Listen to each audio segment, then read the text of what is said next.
आज की जो बात है, जो गवर्निंग लॉज ऑफ यूनिवर्स, उसमें मैं जो बोल रहा हूँ वो मेनली फिलोसॉफिकल और स्पिरिचुअल लॉज की बात कर रहा हूँ। वैसे तो फिजिक्स के लॉज है, केमिस्ट्री के लॉज है, मैथमेटिक्स के लॉ है, जो भी यूनिवर्सल है, पर हम इससे पे नहीं बात करेंगे। फिजिक्स के लॉज में आप जानते हैं कि फिजिक्स नेचर के एकदम नजदीक है और नेचर स्पिरिचुअलिटी से एकदम नजदीक है। तो फिजिक्स के कुछ लॉज है, I wish I had time to dilate and expand and give a lot of information and correlation to how physics is related to spirituality. It is a separate lecture actually, but the law of conservation as for example, law of causality, जो अपनी कर्म की theory है उसके साथ causality का क्या relation है, और जो डिटर्मिनिज्म जो है, everything is pre determined, law of destiny के साथ उसका कुछ रिलेशन है। But you should understand the physics का जो ग्रॉस वर्ल्ड में जो एप्लीकेशन है ग्रॉस मैटर पे, तो there are certain rules which operate universal in physics, and some of them operate in certain conditions. So the three laws that I said are more or less universal, except the fact that determinism जो है, जो everything is predestined, that is or one occurs in sequence, that ये जो law है वो खाली gross matter में apply करता है। बट जो सटल मैटर्स है, एटॉमिक पार्टिकल्स है, क्वांटम जहाँ अप्लाई चालू होता है वहाँ कॉम्प्लीमेंटारिटी आती है। आप जानते हैं पार्टिकल वेव की ड्यूअलिटी का जो सिद्धांत आया, इंटेग्रल का जो सिद्धांत आया, लॉ ऑफ अनसर्टेनिटी का जो आया, और एंट्रोपी का सिद्धांत आया। आपको जान के हैरानी होगी कि ये सारी चीजें स्पिरिचुअलिटी में बहुत ही कनेक्टेड है। जहां हम स्पिरिचुअलिटी लेंगे तो ये बातें करेंगे, और मैंने इसलिए लॉ रखे आपके सामने कि आपको ध्यान रहे कि physics is one way to reach to spirituality. देखो, साइंस और स्पिरिचुअलिटी के बारे में बहुत से लोग झगड़ते रहते हैं कि ये साइंस है स्पिरिचुअलिटी एक नहीं है। Actually both are searching truth. एक कॉइन है, एक ये बाजू से देखता है और बाजू से देखता है, पर दोनों सत्य की शोध करते हैं। और एक जो भाषा है एटम की, मैटर की, और बाहर के साइड देखता है, एक जो है अंदर की साइड आत्मा और माइंड वगैरह चीजों पे काम करता है। एक का है एक्सपेरिमेंट का, लेबोरेटरी वाला रास्ता है फिजिक्स का और साइंस का, जब भी स्पिरिचुअलिटी का रास्ता है एक्सपीरियंस का है, मेडिटेशन का, स्पिरिचुअलिटी का रास्ता है, जो साधना का रास्ता है। पर दोनों में जो डिनोमिनेटर है कई टाइम सेम आता है। वो मुझे जान के बहुत हैरानी हुई, और मैंने फिजिक्स के कुछ प्रोफेसर से बैठ के ये सारी चीजें समझने की कोशिश करी और मुझे बहुत मजा आया। एक लॉ फिजिक्स में एंट्रोपी का भी है कि every physical process tends to move towards equilibrium and order structure gets randomized. So this is called entropy is increasing center. So as I said, all laws are universal. Some are applicable in all cases, whereas others come into play in certain specific situations. Like law of motion, गति का सिद्धांत जो है is only applicable when things are moving. So it is not called universal law. Law of causality and conservation का जो law है वो it applies in all processes. Well gravitation का जो है it applies only when things have mass. Mass नहीं है तो नहीं करता है। अब ग्रेविटेशन में भी देखो तो पृथ्वी और जल है वो ग्रेविटेशन को फॉलो करते हैं। अग्नि ऊपर जाता है, वायु ऊपर जा सकता है, तो उसमें ग्रेविटेशन नहीं है। तो ये सारी चीजें just for your basic workup मैंने बता के रखी। एनीवे उसमें हम ये सब जो स्पिरिचुअल लॉज है या जो फिलॉसफी के लॉज है, जानने की जरूरत क्या है, पहली बात तो ये आती है। unless we know them properly, अपनी विजडम या प्रज्ञा नहीं खुलेगी। विश्व का जो मेन हमारा जो काम क्या है यहाँ पे आके, तो we have to evolve, we have to love, we have to learn to love, learn to serve, और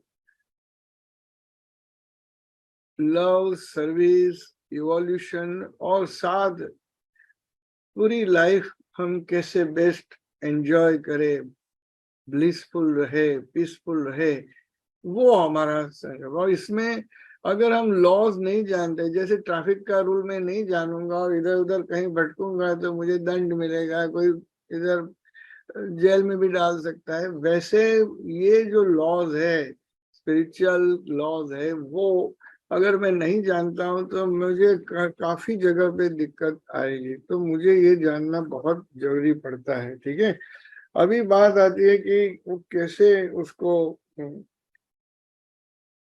पूरी तरह से समझना।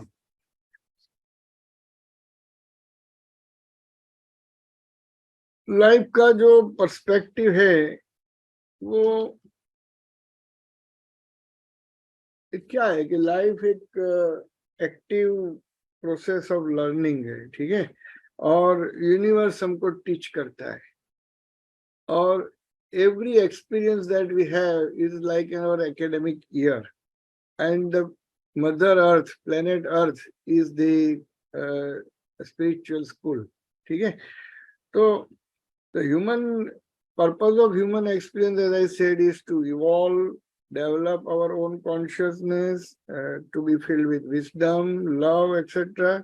और उसके लिए ये सारी चीजें समझना है। पर उसमें हमें क्या करना था कि हमारी स्पिरिचुअल जर्नी को कोई दूसरा हेल्प नहीं कर सकता। We have to create our own journey and experiences.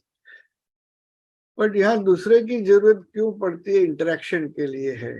और हम क्या करते हैं? We try to impress others and उनकी लाइफ चेंज करने का स्टार्ट कर देते। It is not the purpose. We have to develop our own journey and learn from others experience. इसके बदले we try to manipulate other people's journey, तो उसके लिए सारा कंफ्यूजन और कॉम्प्लेक्सिटी हो जाता है। So we should avoid that. Instead, we should try to learn from people. अगर ये करेंगे और ये लॉज बराबर जान लेंगे तो हमें पूरी हैप्पीनेस और पीस मिल सकती है और हार्मनी मिल सकती है। ठीक है ना? एक्चुअली तो I wanted to make presentation,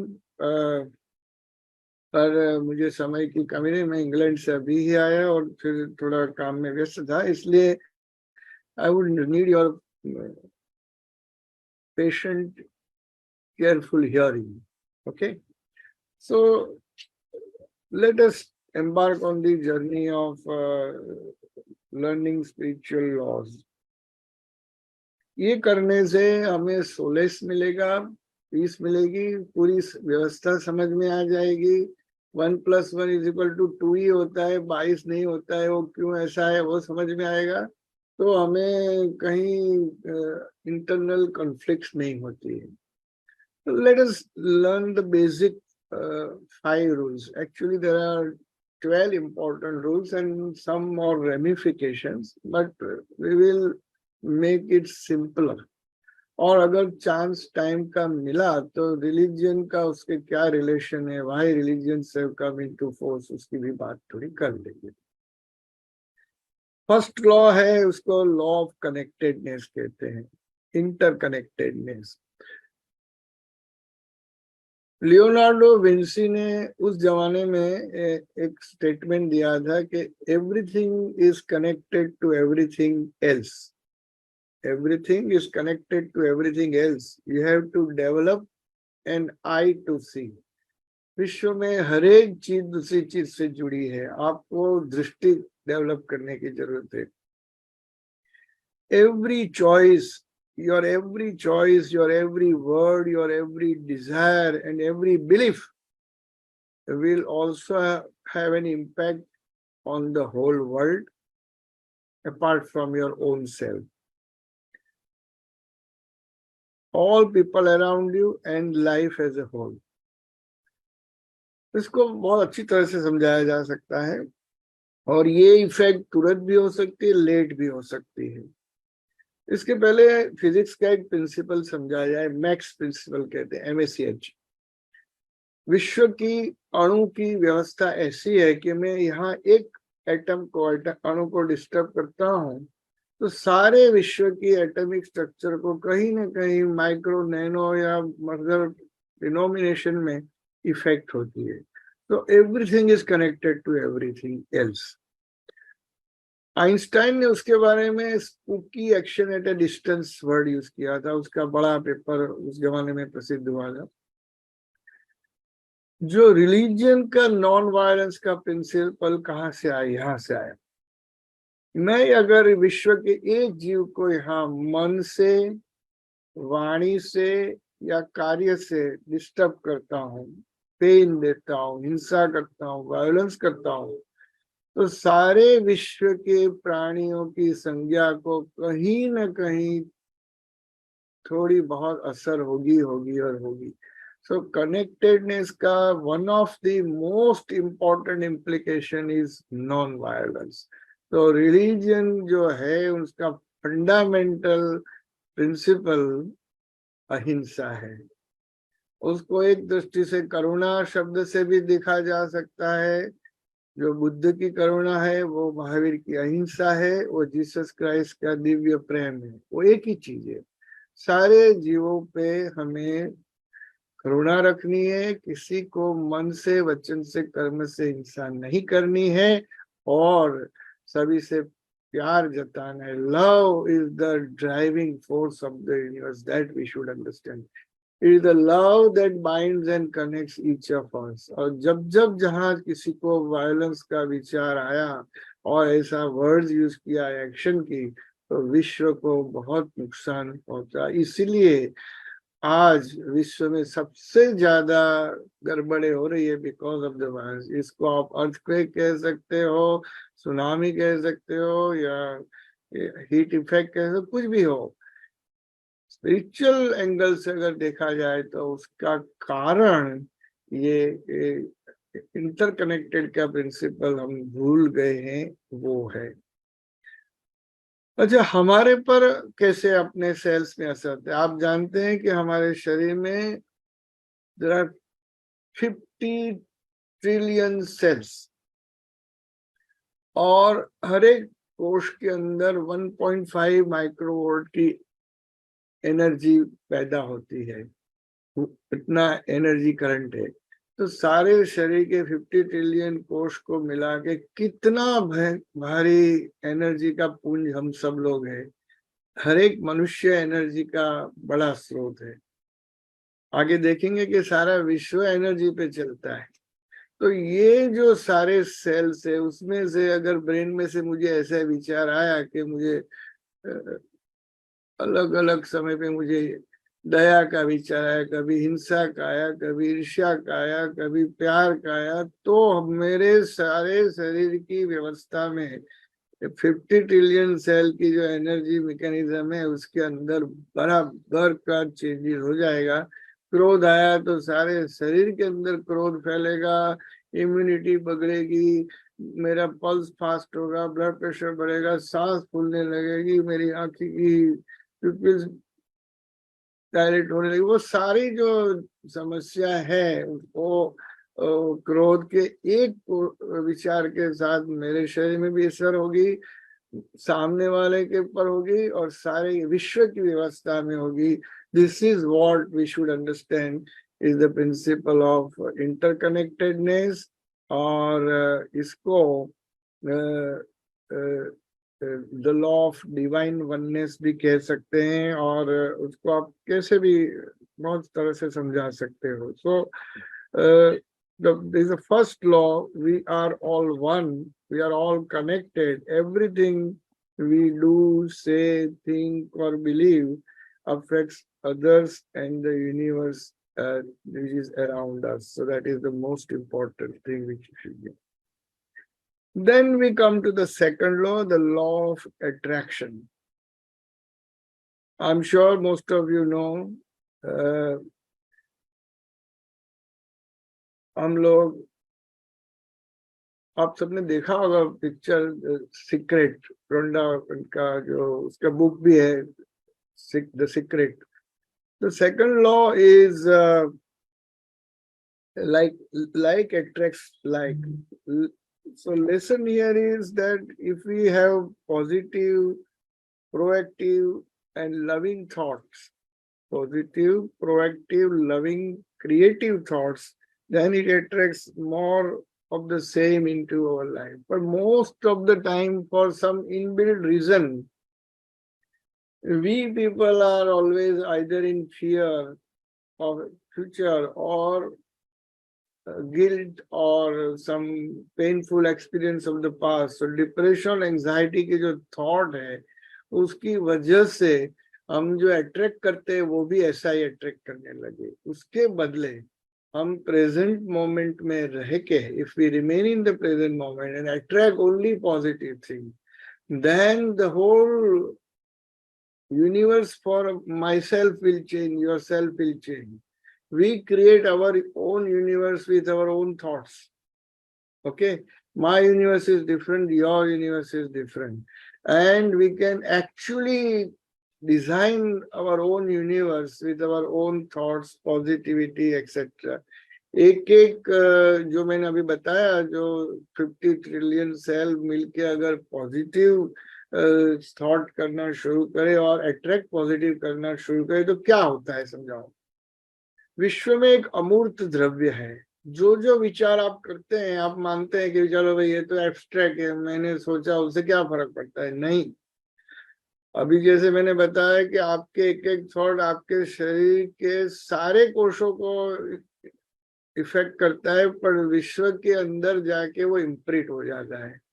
और जितनी जितनी बार वो थॉट आप रिपीट करो, वो वहां दृढ़ होता जाता है. It becomes impregnated, becomes fixed, and then when you start believing that way, the belief system अगर काम करने लगती है तो वो ही जो चीज है, वही थॉट, वही संज्ञा वहां से आकार लेके मूर्त होके आपके सामने प्रस्तुत होती है. ये बड़ा अजीब लॉ है, पर अनफेलिंग यूनिवर्सल लॉ है, and that is what is called the law of attraction.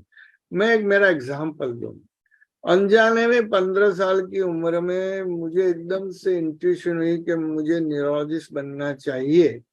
Neurologist बनूंगा, मैं सारे वर्ल्ड में घूमूंगा, लेक्चर दूंगा, बुक्स लिखूंगा, रिसर्च करूंगा, और आई विजुअलाइज माई सेल्फ कि मुझे कुछ एक्कॉलेड्स मिले हैं, मैंने ये किया वो किया, और विश्व की संरचना में मदद करने के लिए मेरा जन्म हुआ है. तो मैं बहुत अच्छी तरह से विज्ञान, अध्यात्म को ज्वाइन करके अच्छा काम करूंगा, सभी को पॉजिटिविटी दूंगा, ऐसा सोच आया. फिर न जाने क्यों, मुझे किसी ने खास बताया भी नहीं था, पर ऑटोमेटिकली वो रिपीट होता ही गया, रिपीट होता ही गया. तो every other day, every few days it started कि मुझे ऐसा ही करना चाहिए. और फिर दृढ़ करते करते मुझे ऐसा लगने लगा कि as if I am already a neurologist. 15 साल की उम्र की बात कर रहा हूँ. And then I started subconsciously believing that I am a neurologist. और मित्रों में ऐसा बताऊं कि विश्व ऐसी ऐसी चीजें बनती गई कि मेरे साथ, कि मैं अल्टीमेटली न्यूरोलॉजिस्ट हुआ, और जो जो स्वप्न मैंने देखे थे वो ऐसे ही हुए. मेरे साथ कई बार और भी जगह ऐसा हुआ. तो मित्रों, ये law of attraction is also universal, it never fails. So guard each of your thought, guard each of your words and guard each of your action. जो आप कहेंगे वो ऐसा ही होगा. आप किसी को गाल दे देंगे, शाप दे देंगे, तो उसको तो पता नहीं कितना खराब होगा, उसको दुख लगेगा जरूर, पर आपका खराब जरूर होगा. तो डोंट गेट इन्वॉल्व. ऐसी कोई नेगेटिविटी में कहीं इन्वॉल्व नहीं होना. याद रखना, वो 50 ट्रिलियन सेल आपका शरीर है, आपका मन है, और इसलिए you have to watch your every thought, every word and every action. Mahavir भगवान ने उनके परम शिष्य गौतम स्वामी को ये बताया था कि समयम अपि गोइमा मापमाये, एक क्षण का भी तुम प्रमाद मत करो। Every fraction of A second, समय का शब्द का अर्थ क्षण नहीं है, क्षण का इनडिविजिबल जो पार्ट है जिसका फर्दर डिवीजन नहीं हो सका, जैसे एटम का डिवीजन नहीं हो सकता, वो ऐसा टाइम का वो स्लॉट जिसका फर्दर डिवीजन, ऐसे अंदर भी तुम गलत विचार करना मत, विचार बोलना मत और खराब करना मत। तो that is what is the lesson. So that is law of attraction. इसका कुछ relation law of inspired actions के साथ है। जैसे मैंने बताया कि मैंने खाली सोचा कि मैं डॉक्टर बनूंगा, न्यूरोलॉजिस्ट बनूंगा, इससे काम नहीं होता है। I have to start doing inspired action, I have to take some steps towards that. We must actively pursue our goals और visualize it and develop a positive attitude कि नहीं ये जरूर होगा ही, क्यों नहीं होगा, और towards it make sufficient efforts to exploit the law of attraction. So however you also have to take जो inspired action के बिना और ये गोल को परस्यू करना, उसको पॉजिटिवली बिलीव करना, उसके साथ as if you are living it and then taking actions, so that is the sub law, which is also called third law. It is called law of inspired action, but as we are focusing on main five laws, I have not counted as a separate law. The third law, as you all know, is law of karma. Now ये कर्म का जो law है ना, ये तो एकदम simple बताया जाए तो we must take action to manifest things on earth. Every action we take creates a result, and we must engage in actions that support our thoughts, dreams, emotions and words. ऐसा एक simplified version है, but आध्यात्मिक भाषा में इसका meaning बहुत बहुत deep है। कर्म की थियरी समझने के लिए हमें दो चीजें खास पढ़नी चाहिए। वन इज श्रीमद् भगवद गीता और दूसरा जैनिस के अंदर जो कर्म का सिद्धांत है वो पढ़ना चाहिए। जैनों में जो कर्म का सिद्धांत है वो बहुत ही सूक्ष्म और डीप में है, और भगवद गीता का जो है वो बहुत प्रैक्टिकल और डे टू डे में एप्लीकेशन वाला है। दोनों चीजों को कॉम्प्लीमेंट्री करके हमें जीवन में उतारना चाहिए।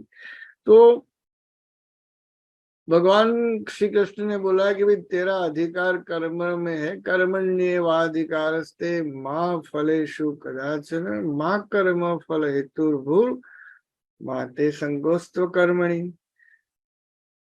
अकर्म में तुम मत जा, कर्म करना है पर उसका फल मिले उसके लिए आपको एक्सपेक्टेशन नहीं करना है। It is automatic, it will come at its own time.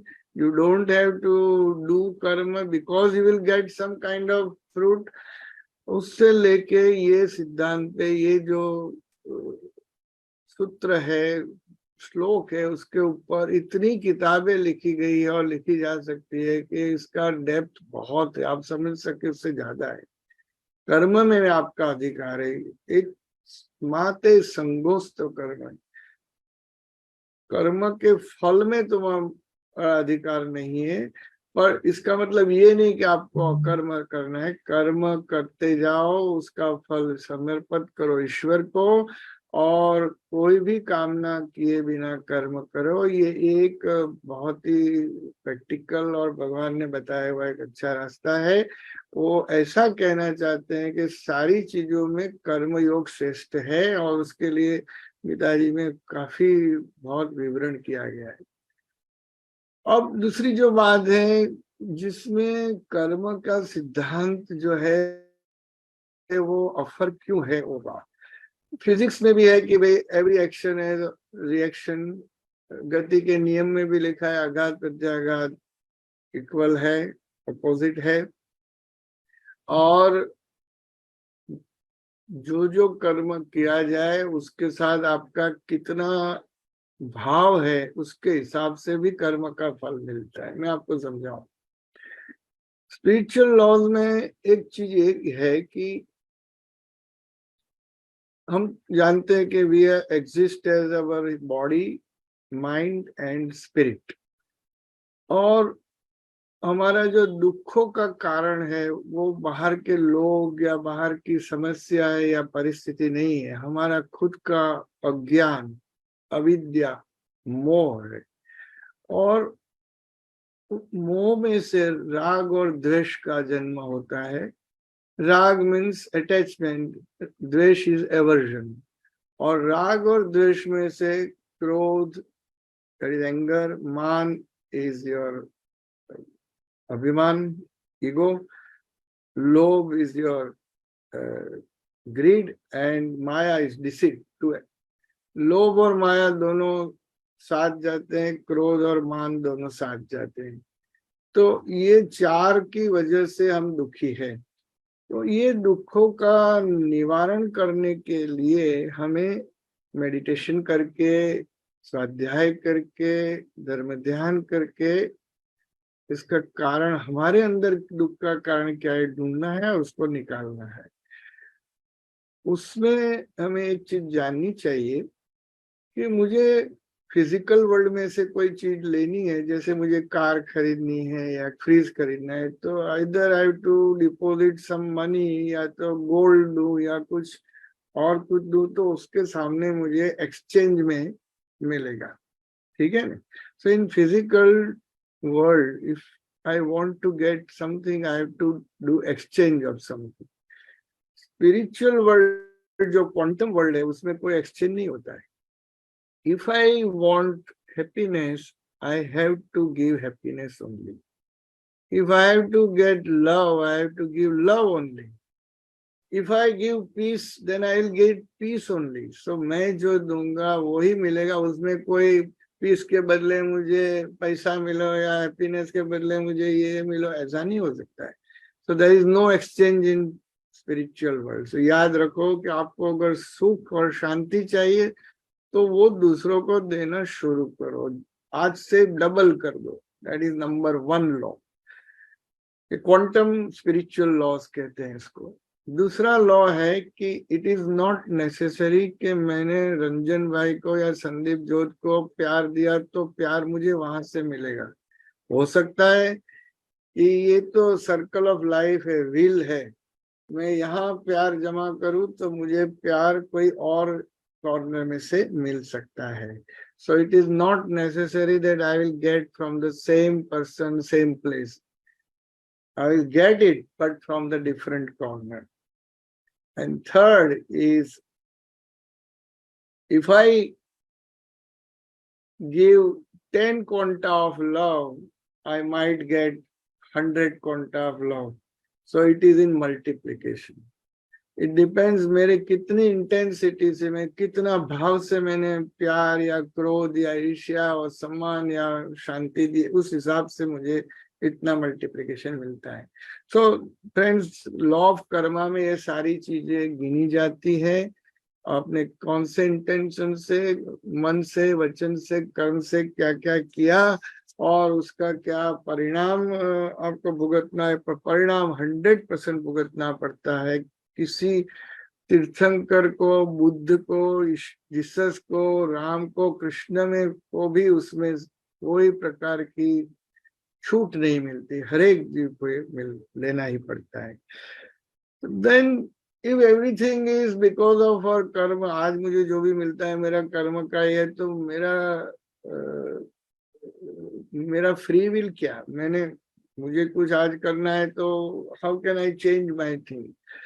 So destiny is what? Whatever I have done in past, ये simplified version है। उसका जो मुझे आज मिल रहा है वो मेरी डेस्टिनी है।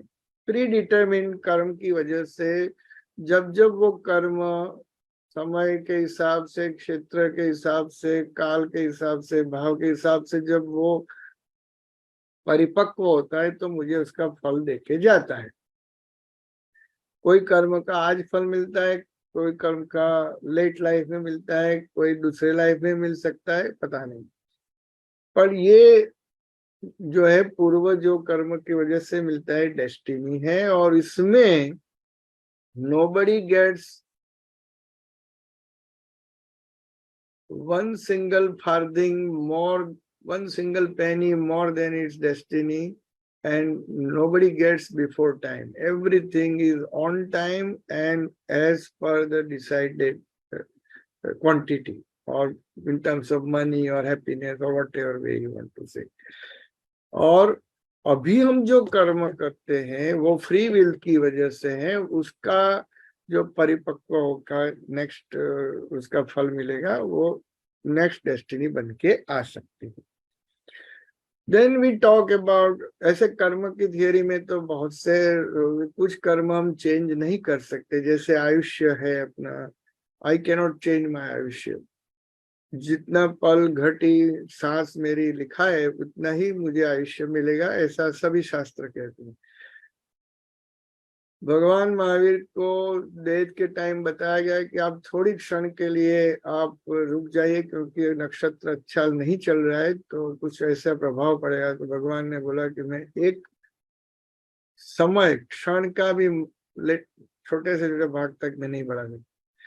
भगवान श्री कृष्ण इतने बड़े भगवान, उनको भी पारधी के बाण से मरना था, तो उसी तरह से उनका देह त्याग हुआ। भगवान बुद्ध को अंत में डिसेंट्री होके उनका देह त्याग होना था, तो वही तरह से हुआ। इतने बड़े भगवान थे, वो चाहते तो सब चेंज कर सके, नहीं। तो आयुष्य है, गोत्र है, रूप है, नाम है, कुछ ऐसे कर्म है जिसको हम चेंज नहीं कर सकते। हम अपना ज्ञान को, अपना समझ को, दर्शन को, वेदना को वगैरह को चेंज कर सकते हैं। So that is the simple explanation of theory of कर्म। Then there is another law, and that is law of impermanence. What is law of impermanence? कि भाई विश्व में हर एक चीज अनित्य है। जन्म के बाद युवानी, युवान के बाद वृद्धावस्था, बाद में मृत्यु, जन्म मृत्यु, बीच में ये सब चलता रहता है। सुख दुख, पैसा होना, संपत्ति होना, नहीं होना, ये सारी चीजें, impermanence is the fundamental fifth law. और इम्परमेनेंस का साथ चेंज हो, change is also the other sub law of that part, की हर एक चीज परिवर्तित होती है, इसलिए वो एंट्रोपी के जो फिजिक्स का लॉ है उसके साथ उसका कोरिलेशन है। सो decay, death, everything that is born will be decaying. That is the law of impermanence. अब यहाँ भी एक चीज समझनी है कि कुछ फिलोसॉफिकल थियरीज ऐसी है कि जिसमें अनित्यवाद के साथ क्षणिकता बताई है, कि जैसा हर एक चीज का जन्म होता है, नाश होता है, जन्म होता है, नाश होता है। कुछ शास्त्रकार ऐसा कहते हैं कि जन्म और मृत्यु के बीच में जो थोड़ी क्षण भी जीवन है, वो जो जीवन, ये स्थिरता, ध्रुवीकरण है। और वो ध्रुवीकरण ही एकमात्र आशा है कि जिससे जीव का इवोल्यूशन हो सकता है। अगर जन्म के साथ तुरंत मृत्यु हो जाता है और बीच में थोड़ी क्षण स्थिरता नहीं होती, तो ये मतलब बुद्धिस्ट, जैन और सनातन धर्म की थियरी में जो कहीं कहीं थोड़ा फर्क है, ये मैंने समझाने की कोशिश की। बुद्धिस्ट लोग क्षणिकवाद में मानते हैं, जैनिस बीच में स्थिरता की बात मानते हैं, और सनातनवादी और भी स्थिरता में थोड़ा महत्व देते हैं। उसका कारण मैंने ये समझाया। ये 5 लॉ तो जैसे शॉर्ट में मैंने बताया जो मुख्य है, पर इसके सिवा भी जो है, मैं do I have 5 minutes doctor Ranjan, do I finish that? Yes you can do sir.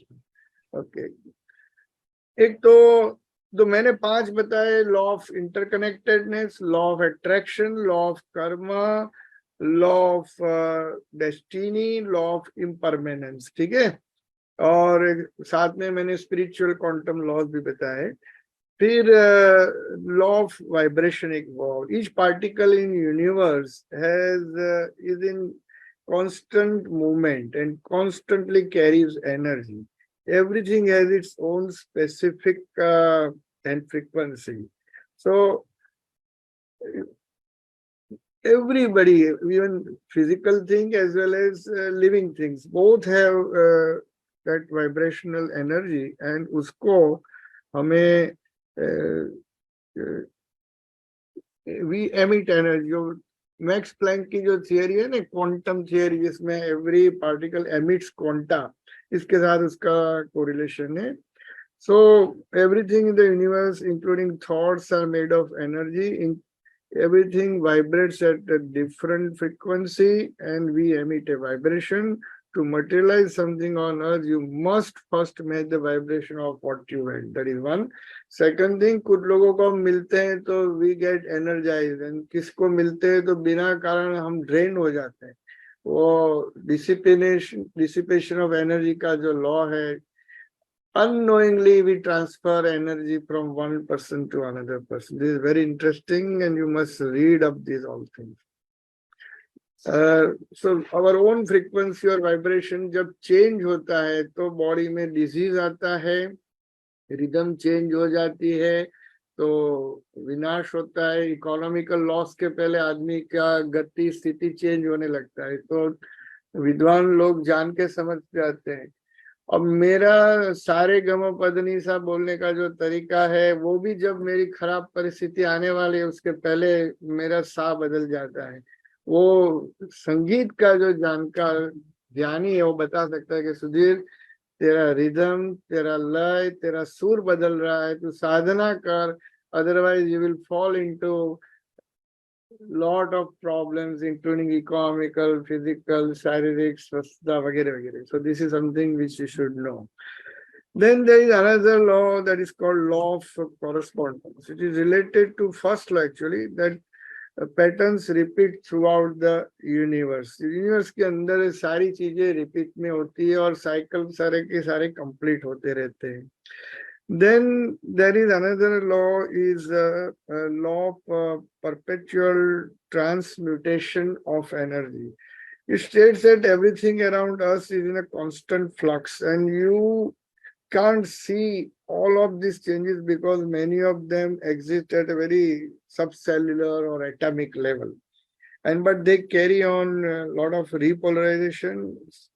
सो आपको इसका मतलब क्या है, मुझे डिटेल समझाने का समय नहीं है, पर हमेशा पॉजिटिव आदमियों के संपर्क में रहो, जिसके पास हाई एनर्जी स्टेट्स है, पॉजिटिव स्टेट्स है। ऐसे लोगों के सत्संग का महत्व यही है कि एक विचार वाले या पॉजिटिव थॉट्स वाले लोगों के साथ रहो, और उसमें भी संतों के पास जाके बैठने का कारण ये है कि उनका जो परपेचुअल ट्रांसम्यूटेशन ऑफ एनर्जी है वो आप ले सकते हैं।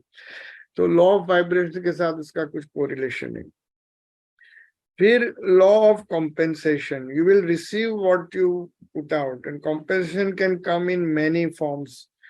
You reap what you sow, so it has something to do with law of karma, but there are some minor variations.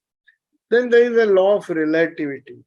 It is all about the neutrality of things. अब देखो, मैं बोलूं कि मैं, मान लो मैं बोलूं मैं पैसेवान हूँ, पैसेदार हूँ, संपत्तिवान हूँ, तो मैं न्यूट्रलिटी में तो कुछ नहीं हूँ, पर मैं नीचे वाले आदमी से संपत्तिवान हूँ, पर ऊपर वाले से कंपैरिजन में गरीब हूँ। तो जो everything what we speak, say, believe or do is in comparison to something. So this is called spiritual theory of relativity. और वो स्पिरिचुअलिटी ये सिखाती है कि आप हमेशा नीचे देखो कि जो लोग काफी आपसे पीड़ित है, दुखी, उसको कुछ दो, ऊपर के साथ मत देखो। आपको ईगो और डिसीट, ग्रीड और कामनाओं से दूर रहना है, तो आपको नीचे की ओर देखना है और दया भावना से हेल्प करना है, and help the people who are poorer and those who are needy and deserving. Then एक law of polarity है, absolutely everything has an opposite, and that it's the very existence of opposite creates the, uh, जैसे कोई भी चीज विश्व में है जो एग्जिस्ट करती है, उसका एग्जैक्टली ऑपोजिट कुछ है। मेरा एक पॉजिटिव थॉट है तो उसका दूसरा नेगेटिव थॉट है। मुझे कोई चीज प्राप्त हुई तो उससे कुछ अगेंस्ट में कुछ मैंने गवाई। This state of happiness and sadness also are opposite fluxes. So that makes us little, I would say, understand life. They would make us very polite. If you go through something difficult, it will be that thing that helps you truly appreciate the good development. मुझे दुख नहीं मिला तो मैं सुख का real अनुभव नहीं कर पाऊंगा, वो ही कहना चाहती हूँ। Then there is a law of rhythm. All things come in cycles, seasons, and the body के जो processes है, aging वगैरह सारी चीज cycle में आती है।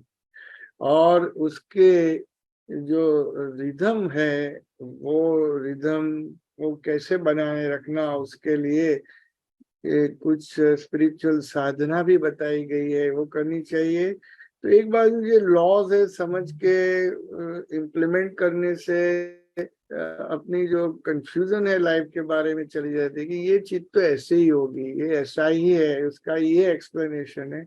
और दूसरा, हमारी गलतियां सुधारने के लिए मेडिटेशन, प्रेयर, सत्संग, स्वाध्याय, योग, ऐसी चीजों करके हम अंदर देखना शुरू करें तो हम हमारी गलतियों को सुधार सकते हैं। And then we can elevate ourselves. And then there is the last law of gender, जो अगले स्पीकर्स ने, कोहली साहब वगैरह ने यीन और येन के जरिए बताने की कोशिश की। वो दोनों की जरूरत है to achieve a balance, because male masculine gender is required for creativity, procreation, and feminine gender is for reception and multiplication. So these two things, they should be combined, then only we can know the nature of the universe. तो philosophy का मतलब क्या है? प्यार के साथ जो शास्त्र पढ़ा जाए और जिससे हमारा सारी दुविधाएं निकल जाए, वो सारी फिलॉसफी में आती है। फिलॉस का एक मतलब लव भी है, सॉफी शास्त्र। तो ये जो ज्ञान है, ये सारे ज्ञान का मतलब हमें अपने आप के साथ एक बैलेंस बनाना है, विजडम बनानी है, उसमें से लव, सर्विस और इवोल्यूशन सुधारना है। और जो उसके पीछे जो purpose of life is to remain happy and peaceful and make others happy and peaceful. तो लॉस जानने के बाद बैठे नहीं रहना है, उसको अप्लाई करना है।